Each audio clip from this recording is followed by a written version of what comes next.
How to win friends and influence people एक ऐसी किताब है जो हमें सिखाती है कि लोगों का दिल जीतना किस्मत नहीं, एक कला है। आज की कहानी में हम सीखेंगे कि एक साधारण इंसान कैसे अपने व्यवहार से पूरी दुनिया बदल सकता है। एक शहर में आरव नाम का एक लड़का रहता था। वो अच्छे दिल का था, लेकिन लोगों से ठीक से बात करना उसके बस की बात नहीं थी। ऑफिस में लोग उसे गंभीरता से नहीं लेते थे। दोस्तों में वह सबसे चुप रहता था और घर में भी लोग कहते, तू अपनी बात ठीक से समझा नहीं पाता। आरव को लगता था कि दुनिया उसे समझती ही नहीं है, जबकि असल में समस्या उसके अंदर थी। उसे लोगों से व्यवहार करना नहीं आता था। एक दिन ऑफिस में उसकी एक छोटी गलती पर बॉस ने सबके सामने डांट दिया। आरव ने सफाई देने की कोशिश की, सर मेरी गलती नहीं, लेकिन बॉस ने रोक दिया, बहाने मत बनाओ। आरव चुप रह गया। दिल में दर्द था और दिमाग में ढेर सारे सवाल। उसी रात उसने सर्च किया, लोग मुझसे नाराज क्यों रहते हैं। और तभी उसे डेल कार्नेगी की किताब मिली, how to win friends and influence people. वो किताब नहीं, एक चाबी थी जो आरव की पूरी जिंदगी का ताला खोलने वाली थी। किताब का पहला नियम पढ़कर उसकी आंखें खुल गई, आलोचना मत करो, शिकायत मत करो, निंदा मत करो। आरव को एकदम याद आया कि वो खुद कितनी बार दूसरों की गलतियां पकड़ता रहता है। वह दोस्त को बोल देता, तुम कभी टाइम पर नहीं आते। किसी छोटे कर्मचारी से कह देता, तुमसे तो काम होता ही नहीं। और फिर उसे याद आया कि जब लोग उसी से ऐसा कहते थे तो उसे कितना बुरा लगता था। उसने तय किया कि वो कभी किसी पर गुस्सा या आलोचना नहीं करेगा। अगले ही दिन ऑफिस में एक सहकर्मी से गलती हुई। पहले आरव कह देता, तुम फिर भूल गए, लेकिन उसने खुद को रोका और बोला, कोई बात नहीं, चलो मिलकर ठीक कर लेते हैं। पहली बार उस सहकर्मी ने मुस्कुराकर कहा, थैंक्स यार। आरव हैरान था, इतने छोटे बदलाव का इतना बड़ा असर। कुछ पन्ने आगे एक लाइन थी, ईमानदार और सच्ची प्रशंसा करो। आरव ने सोचा, क्या मैं कभी किसी को दिल से अप्रिशिएट करता हूँ? जवाब था नहीं। अगली सुबह ऑफिस की सफाई करने वाले अंकल आए। आरव ने बस एक बात कही, अंकल आप ऑफिस को इतना साफ रखते हो, सच में बहुत अच्छा काम करते हो। अंकल की आंखों में चमक आ गई। उन्होंने कहा, बेटा आज किसी ने पहली बार ऐसा बोला है। उस दिन पहली बार आरव ने महसूस किया कि एप्रिशिएशन किसी को छू लेता है। अब कहानी में बदलाव आ चुका था। आरव सुनना सीख रहा था। किताब कहती थी, अच्छे लिसनर बनो, लोग अपने बारे में बात करना पसंद करते हैं। वो अपने दोस्त राहुल से मिला, जो हर बार अपना बिजनेस आइडिया बताता था। पहले आरव उसे टोक देता था, यार इम्पॉसिबल है, लेकिन इस बार वह चुप रहा, बस सुनता रहा। राहुल बोलता गया और अंत में बोला, यार आज तुमसे बात करके बहुत अच्छा लगा।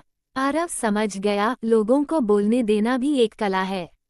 धीरे धीरे वह इंसानों को समझने लगा। किताब का एक और नियम था, लोगों से उनकी इच्छा की भाषा में बात करो। यानी अगर आप उन्हें बताओ कि इससे तुम्हें क्या फायदा है, तो वे ज्यादा मानते हैं। एक बार ऑफिस में नई टीम बनानी थी। लोग जुड़ना नहीं चाह रहे थे। आरव ने कहा, इस टीम से आपकी स्किल्स बढ़ेंगी, एक्सपीरियंस मिलेगा और फ्यूचर में हाइक भी आसान होगा। लोग तुरंत तैयार हो गए, क्योंकि अब बातें उनके फायदे की थीं। कुछ महीनों बाद आरव को एक बड़ा प्रोजेक्ट मिला, लेकिन टीम उसे लीडर नहीं मान रही थी। पहले वह कहता, मैं लीडर हूँ, मेरी बात मानो। लेकिन अब उसने सीख लिया था, लोगों को इम्पोर्टेंस दो। उसने पहली मीटिंग में कहा, ये प्रोजेक्ट मेरा नहीं, हमारा है। आप लोग मेरी टीम नहीं, मेरे पार्टनर हो। और हर सदस्य से बोला, तुम ये हिस्सा संभालोगे, क्योंकि इसमें तुम सबसे बेहतरीन हो। टीम का माहौल बदल गया।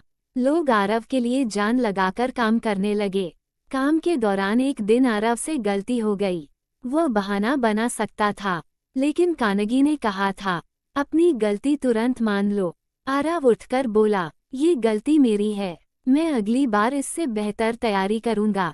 पूरे कमरे में चुप्पी थी, फिर लोग उसकी ईमानदारी की तारीफ करने लगे। उस दिन उसकी रिस्पेक्ट कई गुना बढ़ गई। अब आरव लोगों को आदेश भी नहीं देता था। वो कहता, क्या तुम ये तरीका ट्राई करना चाहोगे?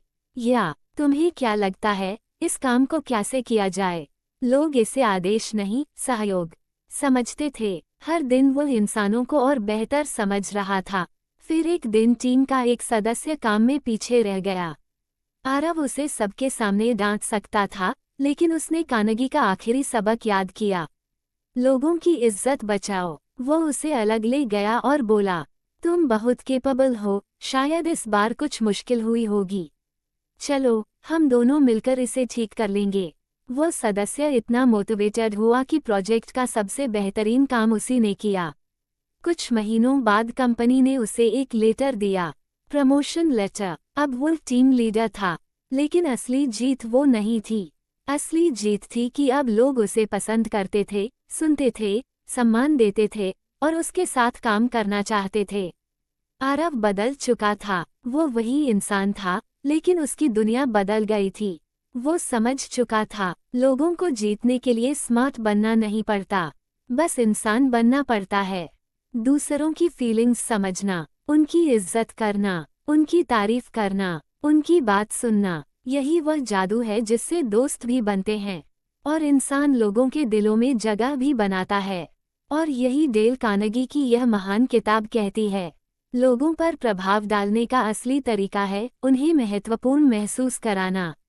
यही है डेल कार्नेगी की सीख। लोगों को बदलने की सबसे बड़ी ताकत है उनका सम्मान करना, उनकी बात सुनना और उन्हें महत्वपूर्ण महसूस कराना। अगर वीडियो पसंद आए तो लाइक, शेयर और सब्सक्राइब ज़रूर करें।